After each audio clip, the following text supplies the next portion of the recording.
New Age Outlaws, which everybody talks about. But what I'm curious about was I remember watching WWF from 96 to 98.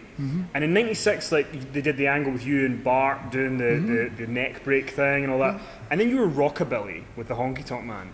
Right after I got, that, right? This was my repackaging. This is the stardom of Billy Gunn was Rockabilly. Now, what fascinates me about that is, I mean, there should be nothing that fascinates you with that. Did you know when you got that pitch that you were like, oh, fuck?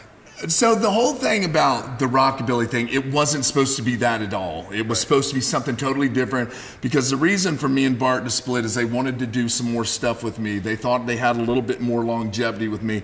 Bart's an awesome dude. Me and him are still really close, and that's not saying nothing against Bart. Bart had an awesome career in Japan. Won the Bro. Yeah, and he had an awesome career in Japan. So they just wanted to separate us and do a little bit more stuff with me. So they repackaged me as Rockabilly, which was rot. It was like there was some thought put into me, and then they went, no, we're not going to think about you at all.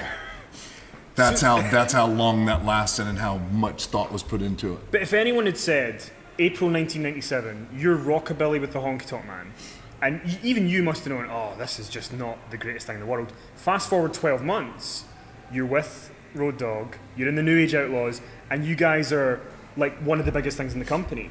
Like, was it just a case of by the time it got to the, towards the end of 1997, you'd been Rockabilly, he'd been Jesse James, the real Double J, were you both just kind of pissed off and like, we know that we now need to make something work, or it could end up badly for us? Yeah, and I think it was just we weren't happy with where we were at, and the company wasn't happy with us, and they just went, well, let's just ride them out a little while. And then once they stuck us together and they came up with this plan to put us together, it was just like the New Age Outlaws speak for themselves. It was a part we're still all good, right? We're still they're good hands is what people would say. They're good hands, Nothing that I want to invest in, but together we were amazing. It's just something, it was really weird because when you don't have anything to lose and you're not worried about your job anymore because there's nothing you can do about it, and they hand Brian a live mic and they go, well, you just do whatever you want to do, and you go, all righty.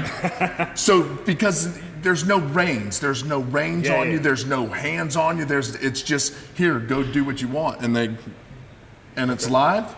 Well, alrighty then. Right, and then we just went and had fun. We mainly wanted to pop all the boys in the back. That's a big thing, is you would pop the boys in the back.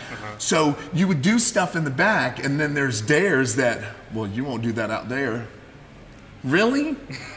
Come on now, right? So and then once you start doing that, the people buy into it because they think it's funny.